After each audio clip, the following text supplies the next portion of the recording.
नमस्कार। क्या कभी सोचा है कि एक किताब किसी गरीब बच्चे का भविष्य बदल सकती है? चलिए, आज एक कहानी के जरिए समझते हैं कि कैसे हमारे संविधान की किताब में लिखी बातें हजारों लाखों सपनों को सच करने की ताकत रखती हैं। तो ये कहानी है अर्जुन की। अर्जुन, जो एक छोटे से गांव के एक गरीब परिवार में पला बड़ा था। देखिए, परिवार के हालात तो मुश्किल थे, लेकिन उसकी आंखों में ना एक बहुत बड़ा सपना था।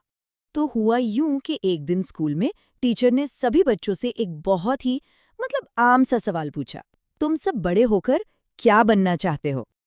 अब क्लास के बाकी बच्चों ने तो बड़े जोश से अपने सपने बताए। किसी को डॉक्टर बनना था तो किसी को इंजीनियर। पर जब अर्जुन की बारी आई तो वो एकदम चुप रहा, और बस उसकी इसी खामोशी ने टीचर का ध्यान अपनी तरफ खींच लिया। टीचर ने जब उससे पूछा तो अर्जुन ने बड़ी हिचकिचाहट के साथ अपने दिल की बात कह दी। उसने पूछा, सर, मैं पढ़ना तो चाहता हूँ, लेकिन मेरे पास पैसे नहीं हैं, तो क्या क्या मैं फिर भी आगे पढ़ सकता हूँ? और ये सवाल, सोचिए, ये सवाल सिर्फ अर्जुन का नहीं था, बल्कि उसके जैसे लाखों बच्चों का था। अब अर्जुन के इस सवाल पर टीचर गुस्सा नहीं हुए, बल्कि वो मुस्कुराए, और उन्होंने अर्जुन को एक ऐसा जवाब दिया जो सिर्फ उसकी नहीं, बल्कि उसकी पूरी दुनिया बदलने वाला था। टीचर ने उसे हमारे संविधान की एक बहुत ही जरूरी बात बताई, और वो थी शिक्षा का अधिकार। उन्होंने समझाया, अरे तुम बिल्कुल पढ़ सकते हो, क्योंकि हमारा संविधान ये पक्का करता है कि 6 से 14 साल के हर बच्चे को मुफ्त और जरूरी शिक्षा मिले। और देखो, ये सरकार का कोई तोहफा नहीं है, ये तो हर भारतीय बच्चे का हक है।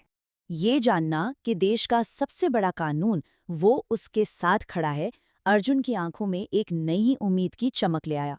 आप सोचिए, पहली बार गरीबी की उस धुंध के पार उसे अपने सपने तक पहुंचने का एक बिल्कुल साफ रास्ता दिखाई दिया।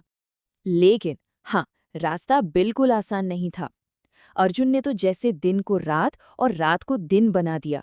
वो दिन में खेतों में पसीना बहाता, कड़ी मेहनत करता, और रात में एक छोटे से दिए की हल्की सी रोशनी में अपनी किताबें पढ़ता। और ये सिलसिला कोई 1-2 दिन का नहीं था, बल्कि सालों तक ऐसा ही चलता रहा। अब इस मुश्किल सफर में उसे लोगों के ताने भी बहुत सुनने को मिले। अक्सर लोग उसे कहते, अरे तुम जैसे गरीब बच्चे कुछ नहीं कर सकते, ये सपने वपने देखना छोड़ो और मजदूरी करो। लेकिन अब अर्जुन के पास इन तानों का एक जवाब था। जब भी कोई उसे उसकी गरीबी की वजह से नीचा दिखाने की कोशिश करता ना, तो वो अपने मन में बस एक ही बात याद करता, संविधान ने मुझे बराबरी का अधिकार दिया है। इसका सीधा सा मतलब है कि कानून की नज़र में कोई अमीर गरीब नहीं होता, सब बराबर हैं। और बस यही सोच, यही विचार उसकी ढाल बन गया। सालों की इस लगातार मेहनत और उस अटूट विश्वास के बाद आखिरकार वो दिन आ ही गया। वो दिन जिसका अर्जुन को बेसब्री से इंतजार था। अर्जुन ने अपनी परीक्षा पास कर ली और वो एक बड़ा अफसर बन गया। सोचिए, उस छोटे से गांव के गरीब लड़के ने अपना सपना सच कर दिखाया था। और सबसे मजेदार बात क्या थी पता है? कि अब वही लोग जो कभी उसे रोकते थे, उसका मजाक उड़ाते थे, आज उसकी तारीफ करते नहीं थक रहे थे।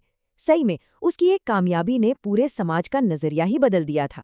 तो कुछ साल बाद एक कामयाब अफसर बनकर अर्जुन अपनी असली ताकत का राज बांटने के लिए अपने पुराने स्कूल लौटा। वहां बच्चों से बात करते हुए उसने कहा, आज मैं जो कुछ भी बन पाया हूं ना, उसका सारा श्रेय हमारे संविधान को जाता है। सच कहूं तो अगर हमारा संविधान नहीं होता तो शायद मैं आज आप सबके सामने यहाँ खड़ा भी नहीं हो पाता। तो अर्जुन की ये कहानी हमें सिखाती क्या है? पहली बात तो ये कि हमारा संविधान सिर्फ कागज का एक टुकड़ा नहीं है, ये एक ढाल की तरह है। ये हर नागरिक को बराबरी का और मौकों का अधिकार देता है, फिर चाहे वो कहीं भी पैदा हुआ हो। और दूसरी सबसे अहम बात कि इन अधिकारों के बारे में जानना, बस यही हमारी असली ताकत है। यही हमें किसी भी मुश्किल को पार करने का हौसला देता है। जैसा कि अर्जुन ने आखिर में कहा, और मुझे लगता है ये इस कहानी का सबसे जरूरी संदेश भी है, कि संविधान हमें सिर्फ अधिकार ही नहीं देता, ये हमें अपने सपनों को पूरा कर छोड़ जाती है। क्या हम अपने संवैधानिक अधिकारों को वाकई उतना जानते हैं जितना हमें जानना चाहिए? और इस ज्ञान का इस्तेमाल अपनी और अपने आसपास के लोगों की जिंदगी को बेहतर बनाने के लिए कैसे किया जा सकता है? इस पर सोचिएगा जरूर।